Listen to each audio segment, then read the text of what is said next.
এখানে যে কোয়েশ্চেনটা আমরা দেখতে পারতেছি the idiom put up with, এই পুট আপ উইথের মেন্স কি? পুট আপ উইথ মানে আমরা কি জানি ভাই? পুট আপ উইথ অর্থাৎ কোনো বিরক্তিকর ব্যক্তিকে সহ্য করা, বা আমি যে কাজটা পছন্দ করি না তারপরেও সহ্য করতেছি, এক্ষেত্রে আমরা বলতে পারি পুট আপ উইথ, যেটাকে আমরা মানে জানি হচ্ছে সহ্য করা। অ্যাপ্রোপ্রিয়েট, খুবই ইডিয়ম এবং আসার মতো। এখানে সহ্য করার ইংরেজি কোনটা হতে পারে? স্টে টুগেদার মানে আমরা জানি হচ্ছে একসাথে থাকা, একসাথে থাকা, সুতরাং এটা হচ্ছে না। টলারেট সহ্য করা হতে হবে। কিপ ট্রাস্ট মানে কি জানি ভাই? বিশ্বাস রাখা। কিপ ট্রাস্ট হচ্ছে বিশ্বাস রাখা, এটা হচ্ছে না। প্রোটেক্ট মানে তো কি? কাউকে কোনো কাছ থেকে নিরাপত্তা প্রদান করা। সুতরাং এই কোশ্চেনে কাঙ্ক্ষিত answer B number, tolerate. Last question আজকের ক্লাসের, স্টাডি অফ রিলিজিয়ন। খুবই গুরুত্বপূর্ণ ভাই, খুবই গুরুত্বপূর্ণ। স্টাডি অফ রিলিজিয়ন আমরা জানি হচ্ছে থিওলজি। স্টাডি অফ রিলিজিয়ন হচ্ছে থিওলজি। সুতরাং এই কোশ্চেনে কাঙ্ক্ষিত অ্যান্সার এ নাম্বার। আসলে বিষয়টা হচ্ছে আমি এখানে আজকে দেখো কি কি টপিক দেখাইছি। দেখিয়েছি হচ্ছে টেন্স। আমি একদম ফার্স্ট থেকে আরেকবার লক্ষ্য করি। দেখো আমি আজকে কি কি দেখাইছি কোশ্চেনগুলান। প্রথম কোশ্চেনটা ছিল টেক্সট বুক নির্ভর, এটা আসলে তো লাগবে মাস্ট। টেক্সট বুক তোমরা এখনো যারা ভালোভাবে পড়ো নাই, মানে জাস্ট রিকল করে নাও একবার, ঢাবির পরীক্ষা যদি দিতে চাও। কোয়েশ্চেন নাম্বার 2 এ আছে পার্ট অফ স্পিচ, লাগবে। 3 তে আছে preposition, must. Right form of verb থেকে মোস্ট অফ দ্য টাইম প্রশ্ন আসবে, এমসিকিউতে না আসলেও লিখিততে লাগবে। এরপরে আছে কন্ডিশনাল, লাগবে। আছে এরপরে দেখাইছি পজিটিভ, মোটামুটি ভালো ইম্পর্টেন্ট, 100% না বললেও মোটামুটি ইম্পর্টেন্ট। আর এরপরে আছে লেস্ট, এটা রিটেনে এমসিকিউতে না লাগলেও রিটেনে লাগবে। এরপরে দেখতেছি হচ্ছে আমাদের black will take no other hue, অর্থাৎ প্রবাদ বা ট্রান্সলেশন যে জাতীয় প্রশ্নগুলো, এগুলো লাগবে মাস্ট, মুখস্থ আইটেম লাগবে। পুট আপ উইথ লাগবে। এরপরে আছে মুখস্থ আইটেমের মধ্যে, অর্থাৎ তোমরা কিন্তু প্রশ্নগুলো যে মেমোরাইজিং যে পার্টগুলো অলরেডি পড়ে ফেলছো, মোস্ট অফ দ্য টাইম দেখবা তোমরা কিন্তু আসলে ভাই এখন মনে থাকতেছে না। এটা খুবই কমন একটা প্রশ্ন, বাট ফ্যাক্ট ইজ দ্যাট মনে থাকার দরকার নাই। তোমার কাজ এখন হবে জাস্ট রিকল করা, বারবার রিভিশন করা। এখন মনে থাক বা না থাক, ইট ডাজেন্ট ফ্যাক্ট। এই দেখো ব্ল্যাক, আমাদের যে আগের কোশ্চেনটা ছিল, black will take no other hue, যে ব্যক্তি এই প্রশ্নটা কোনো না কোনো দিন পড়েছিল, তার ভাই কিচ্ছু লাগবে না, সেটা অ্যান্সার করতে পারবে। এই হিউ আর মনে থাকার দরকার নাই, এটা দেখা মাত্রই মনে পড়ে যাবে। বুঝতে দিতে পারছি? সুতরাং তোমরা যারা ঢাকা বিশ্ববিদ্যালয় ভর্তি প্রস্তুতির এখন যে পরিস্থিতিতে আসো, তোমাদের পরীক্ষার হয়তো 7-8 দিন আছে, লাস্ট মোমেন্টে to the point just revision করো। তোমার কাজ হবে পড়ে যাওয়া, তোমার কাজ মুখস্থ রাখা এখন না। এবং ইনশাল্লাহ আমার আজকে 5 নম্বর ক্লাস ইংরেজির আমি স্পেশাল ঢাবির জন্য নিচ্ছি। আগামী 4-5 দিনের মধ্যে আমি আরও 10টা ক্লাস দেওয়ার চেষ্টা করব। দোয়া রেখো আমার জন্য, এবং পরবর্তী কোনো ক্লাসের দেখার আমন্ত্রণ জানিয়ে আজকে এখানেই শেষ করছি। সে পর্যন্ত সকলে ভালো থেকো, সুস্থ থেকো। যাবার পূর্বে একটা কথা, তোমরা যারা এখন আমার ফেসবুক পেজ সাইদ সজীব পেজটি ফলো করো নি, অবশ্যই ফলো করে দিবে, কারণ এখানে আমরা ইংলিশ নিয়ে প্রত্যেকদিন একটু আলোচনা করার চেষ্টা করি, যেটা ঢাকা বিশ্ববিদ্যালয় ভর্তি পরীক্ষা মানে আপকামিং পরীক্ষার জন্য খুবই গুরুত্বপূর্ণ হবে ইনশাল্লাহ। ঢাকা বিশ্ববিদ্যালয়ে ভর্তি প্রস্তুতির ইংরেজির 5 নম্বর ক্লাস নিয়ে আমরা আজকে হাজির হয়েছি, এবং আজকের ক্লাসের মাধ্যমে আমরা খুবই গুরুত্বপূর্ণ কিছু এমসিকিউ সলভ করব, যেগুলো আপকামিং এই যে 10 দিন পরে তোমাদের যে এক্সামটা হতে যাচ্ছে, এই পরীক্ষার জন্য খুবই গুরুত্বপূর্ণ। খুবই বাছাই করা কিছু এমসিকিউ আমি প্রত্যেকদিন নিয়ে আসার চেষ্টা করতেছি ইনশাল্লাহ। তারই ধারাবাহিকতায় আজকে আমাদের 5 নম্বর ক্লাস। আমাদের এখানে প্রথম যে প্রশ্নটা ছিল, September on Jessore road is written by, অর্থাৎ সেপ্টেম্বর অন যশোর রোড, এটা টেক্সট বুক নির্ভর একটা প্রশ্ন। তোমরা একটা জিনিস মাথায় রাখবা, ঢাকা বিশ্ববিদ্যালয় ভর্তি পরীক্ষার বি ইউনিটের ভর্তি পরীক্ষার্থীদের জন্য টেক্সট বুকটা খুব বেশি গুরুত্বপূর্ণ। টেক্সট বুক থেকে হুবহু কনসেপচুয়াল কোশ্চেন চলে আসতে পারে, হুবহু এরকম ডাইরেক্ট অ্যানসার যেতে পারে। সেপ্টেম্বর অন যশোর রোড, তোমরা যারা টেক্সট বুকটা ভালোভাবে পড়ে ফেলছো, তোমরা খুব ভালোভাবে অ্যানসার করতে পারবা। সেপ্টেম্বর অন যশোর রোড, এটা রিটেন কে লিখছিল ভাই? Allen Ginsberg. এখন তোমার যে মেইন ফ্যাক্টরটা, শুধু অ্যালেন গিন্সবার্গ সম্পর্কে জানলে হবে না, ইনি কোন দেশের কবি ছিল, এগুলোও কিন্তু ঢাকা বিশ্ববিদ্যালয় ভর্তি পরীক্ষায় আসতে দেখা যায়।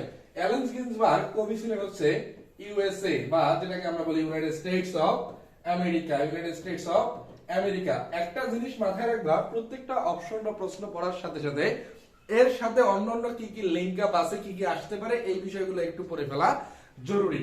দ্বিতীয় প্রশ্নটা আমরা লক্ষ্য করি, স্টিল ওয়াটার্স রান ডিপ। এখানে স্টিল শব্দটি কোন পার্ট অফ স্পিচ? খুবই ইন্টারেস্টিং এই কারণে পার্ট অফ স্পিচ থেকে আসলে প্রশ্ন ভাইয়া আসবে, নাউন অ্যাডজেক্টিভ থেকে প্রশ্ন আসলে আসবে। অথবা এখানে যে স্টিল ওয়াটার, আমরা যদি পুরো বাক্যটা দেখি, স্টিল ওয়াটারস রান ডিপ, এইখানে ওয়াটারস হচ্ছে একটা কি ভাই, ওয়াটারস হচ্ছে নাউন। কেন নাউন? যেহেতু এখানে সাবজেক্টের জায়গায় বসছে, আমরা জানি সাবজেক্টের জায়গায় বসলে সেটা হয় নাউন অথবা প্রোনাউন, নাউন অথবা প্রোনাউন। এখন এই নাউন অথবা প্রোনাউনকে যে মডিফাই করবে তার নাম কি? নাউন অথবা প্রোনাউনকে যে মডিফাই করবে তার নাম হচ্ছে অ্যাডজেক্টিভ। সুতরাং এই স্টিল ওয়াটারস, এখানে স্টিল হচ্ছে একটা হচ্ছে অ্যাডজেক্টিভ। নাউন কেন নয়? নাউন হচ্ছে যেহেতু ওয়াটারস কে নাউনকে মডিফাই যে করে সে কখনোই নাউন হতে পারে না, সে হবে অবশ্যই অ্যাডজেক্টিভ। প্রোনাউন তো অবশ্যই না। আর অ্যাডভার্ব হতে গেলে অবশ্যই নাউন প্রোনাউন ব্যতীত অন্য কাউকে মডিফাই করতে হবে। যা পড়বা টু দা পয়েন্ট পড়বা, অপশনগুলো ভেঙে ভেঙে পড়ার চেষ্টা করবা। লাস্ট এই কয়েকদিনের প্রিপারেশন তুমি মানে নিশ্চিত করতে যাচ্ছ তোমার ঢাকা বিশ্ববিদ্যালয়ের চান্স আসলে হচ্ছে কি হচ্ছে না। 3 নম্বর প্রশ্নটা একটু লক্ষ্য করি। Choose the appropriate preposition, could you translate this dash English for me. এখন পর্যন্ত আমি 3টা প্রশ্ন দেখাইছি। একটা দেখাইছিলাম টেক্সট বুক নির্ভর, খুবই গুরুত্বপূর্ণ, পার্ট অফ স্পিচ আসবে, কোনো মিস নাই। এরপরে এসে গেছে হচ্ছে প্রিপোজিশন। প্রিপোজিশন থেকে প্রশ্ন হয় না ঢাকা বিশ্ববিদ্যালয়ে, এমন ভর্তি পরীক্ষা আসলে নাই। প্রিপোজিশন থেকে মাস্ট বি প্রশ্ন আসবে, এটার কোনো মিস নাই। এবং তোমরা যারা অ্যাপ্রোপ্রিয়েট প্রিপোজিশন সহ শুরু করে এখন পর্যন্ত হাজার হাজার প্রিপোজিশন পড়ে ফেলছো, বাট তোমাকে কিন্তু প্রিপোজিশনের মিনিং এর থেকে বেশি আসে প্রিপোজিশন ইমপ্লিমেন্টেশন, এই জিনিসটা একটু দেখতে হবে। Could you translate this dash English for me, তুমি কি আমাকে এটা ইংরেজিতে অনুবাদ করে দিতে পারবে? এক্ষেত্রে ট্রান্সলেটের সাথে এক্ষেত্রে বলবে হচ্ছে ইনটু, ট্রান্সলেট ইনটু। সুতরাং এই কোশ্চেনের কারেক্ট आंसर কি? এ number, translate into. Preposition must ভাই, এটার কোনো মিস নাই, পরীক্ষায় এখানে প্রশ্ন আসলে আসবেই। পরবর্তী প্রশ্নটা লক্ষ্য করি। Choose the right form of verb if you don't mind. Right form of verb বা sentence correction. Right form of verb, এখান থেকে ভাইয়া প্রশ্ন আসলে মাস্ট আসবে, রাইট ফর্ম অফ ভার্ব থেকে প্রশ্ন আসে। এখন ফ্যাক্টর হচ্ছে ভাইয়া, তোমাকে কিন্তু বেছে বেছে 7-8টা টপিক যদি তুমি কভার আপ করতে পারো, ইনশাআল্লাহ তোমার ঢাকা বিশ্ববিদ্যালয়ের চান্স মোটামুটি নিশ্চিত হয়ে যায়। If you don't mind, I would rather, এই উড রেদার এর পরে আমরা জানি কি ভাই, উড রেদার এর পরে সবসময় আসে ভার্বের বেস ফর্ম। তাহলে এখানে এ নাম্বারে আছে টু প্লাস গো, অর্থাৎ টু গো, যেটা আমরা জানি টু প্লাস ভার্বের বেস ফর্ম, যাকে আমরা কি বলি? ইনফিনিটিভ। এরপরে আছে হচ্ছে গোয়িং, অর্থাৎ ভার্বের সাথে আইন যুক্ত আছে, হবে না। এরপরে আছে গান, ভার্বের পাস্ট পার্টিসিপল আছে, হবে না। Correct answer D number, go. If you don't mind, I would rather not go. সুতরাং উড রেদার এর পরে আমরা কি জানি ভাইয়া? ভার্বের বেস ফর্ম। খুবই ছোটবেলা থেকে পড়তেছো, বাট পরীক্ষায় আসলে কেন জানি আমরা এগুলা ভুল করে ফেলি। Question number 5, if the police had come earlier they dash burglar. Conditional ভাই মাস্ট, কন্ডিশনাল, এই টপিকটা আসলে কোনোভাবেই স্কিপ করা যাবে না। এখানে দেখো ইফ যুক্ত অংশটা কোন অবস্থায় আছে আমরা একটু লক্ষ্য করি। এখানে আছে ইফ, এরপরে সাবজেক্ট, এরপরে হ্যাড, অর্থাৎ সাবজেক্ট আছে, এরপরে হ্যাড আছে, এরপরে আছে কাম, ভার্বের পাস্ট পার্টিসিপল। সুতরাং এটা কোন টেন্স? এটা অবশ্যই পাস্ট পারফেক্ট। এটা যেহেতু পাস্ট পারফেক্ট, অর্থাৎ এটা কোন কন্ডিশনাল? এটা হচ্ছে থার্ড কন্ডিশনাল। থার্ড কন্ডিশনাল আর সেকেন্ড কন্ডিশনালটা ভালোভাবে পড়ে যাও, এই দুটো থেকেই কমন পড়ে যাবে ইনশাআল্লাহ। থার্ড এবং সেকেন্ড থেকেই পরীক্ষায় আসে। যেহেতু ইফ যুক্ত প্রথম অংশটা আছে পাস্ট পারফেক্টে, অর্থাৎ থার্ড কন্ডিশনাল, তাহলে পরের অংশটা হবে উড প্লাস উড কুড অথবা মাইট, উড কুড অথবা মাইট প্লাস হ্যাভ প্লাস V3, ভার্বের পাস্ট পার্টিসিপল। তাহলে দেখি অপশনগুলো কোথায় আছে। উড হ্যাভ অ্যারেস্টেড হতে পারে, অপশন বি আছে উড অ্যারেস্ট, না বাবা এটা তো সেকেন্ড কন্ডিশনালে চলে গেল, ভার্বের বেস ফর্ম। উড বি না, উড হ্যাভ লাগবে, হ্যাড অ্যারেস্ট, এটাও হবে না। আমাদের এই প্রশ্নের কাঙ্ক্ষিত answer would have arrested, third conditional থেকে আসা প্রশ্ন। থার্ড কন্ডিশনাল আর সেকেন্ড কন্ডিশনাল দুইটা অংশ ভালোভাবে পড়ে যাও, ইনশাআল্লাহ এখান থেকেই কভার হয়ে যাবে। সেকেন্ড কন্ডিশনালটা কি? এখানে ইফ যুক্ত অংশটা থাকবে হচ্ছে পাস্ট ইনডিফিনিটে, এরপরের অংশ হচ্ছে সাবজেক্ট প্লাস উড কুড অথবা মাইট, উড কুড অথবা মাইট প্লাস ভার্বের বেস ফর্ম। এটা হচ্ছে সেকেন্ড কন্ডিশনাল। পরীক্ষায় বিগত সালে যত প্রশ্ন আসছে সেকেন্ড অথবা থার্ড থেকে সবচেয়ে বেশি আসছে, এই দুটো খুব ভালোভাবে দেখে যাবা। পরবর্তী প্রশ্নটা লক্ষ্য করি, আই হ্যাড মাই রাইস। খুবই গুরুত্বপূর্ণ একটা প্রশ্ন, এই কারণেই এটাই আমি এই প্রশ্নটা নিয়েছি হচ্ছে কজেটিভ ভার্ব থেকে। পজিটিভ ভার্ব পরীক্ষায় আসলে আসে এবং একটা আমি মনে করি খুব বেশি সহজ টপিকও বলা যাবে না, কারণ মোস্ট অফ দ্য স্টুডেন্ট এটা কেন জানি ভুল করে ফেলে। এখানে এই হ্যাড আসছে হচ্ছে হ্যাভ থেকে, হ্যাভের পাস্ট ফর্ম থেকে হ্যাড আসছে। এই হ্যাভ যুক্ত কোনো পজিটিভ ভার্ব যদি এর আগে আমার এই মাই রাইস, এখানে যে তোমরা এটা খুব ইজিলি মাথায় রাখবা, পজিটিভ ভার্ব করার ক্ষেত্রে বেশি রুলস রেগুলেশন পড়তে গেলে ঝামেলায় পড়ে যাবা। হ্যাভ যুক্ত কোন সেন্টেন্স, এই নাউনটা যদি নিজের কাজ নিজে করতে পারে, নিজে কাজ করতে পারে, নিজে কাজ করতে পারে, তাহলে হবে হচ্ছে V0। আর যদি নিজের কাজ নিজে কাজ করতে না পারে তাহলে হবে V3। কি বলছি ভাই, হ্যাভ যুক্ত কোনো পজিটিভ ভার্ব এবং আন্ডারলাইনের আগের যে নাউন থাকবে, এই নাউন যদি নিজের কাজ নিজে করতে পারে তাহলে V0, করতে না পারলে V3। এখানে প্রশ্নটা কি ছিল একটু লক্ষ্য করি।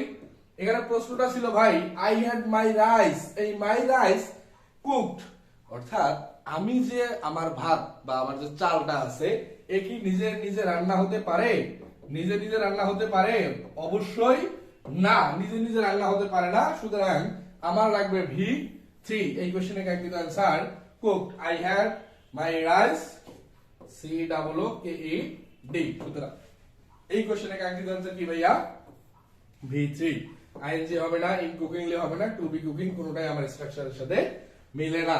পজিটিভ ভার্বটা একটু দেখে যেও, most of the time positive verb থেকে আসলে প্রশ্ন আসতে দেখা যায়। কোশ্চেন নাম্বার 7, আমাদের এই কোশ্চেনে আমরা যে জিনিসটা লক্ষ্য করতেছি, I study hard dash I should fail in the examination. I study hard dash I should fail in the examination. এখানে যে মেইন ফ্যাক্টরটা আছে অর আছে সো দ্যাট এর ব্যবহারের ক্ষেত্রে কি জানি আমরা, এরপরে সাবজেক্ট প্লাস ক্যান অথবা কুড লাগে।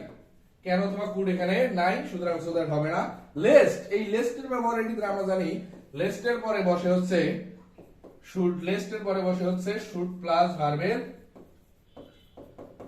বেস ফর্ম, শুড প্লাস ভার্বের বেস ফর্ম লেস্টের পরে বসতে পারে। তাহলে I study hard, I should আছে, ফেইল হচ্ছে ভার্বের বেস ফর্ম, সুতরাং শুডও পাইছি, ভার্বের বেস ফর্মও পাইছি। এখানে কি বলবে? লেস্ট। এই কোশ্চেনের কাঙ্ক্ষিত answer C number, I study hard lest I should fail in the examination. পরবর্তী প্রশ্নটা একটু লক্ষ্য করি, question number 8, black will take no other dash. কয়লা ধুইলে ময়লা যায় না। কি ভাইয়া? কয়লা ধুইলে ময়লা যায় না। সুতরাং কয়লা ধুইলে ময়লা যায় না, black will take no other hue, এটা হচ্ছে আমাদের প্রবাদ একটা, এবং এগুলো থেকে আসলে মুখস্থ আইডিয়া প্রশ্ন আসলে কম বেশি ভোকাব কোয়ালিটির প্রশ্ন আসলে আসবে।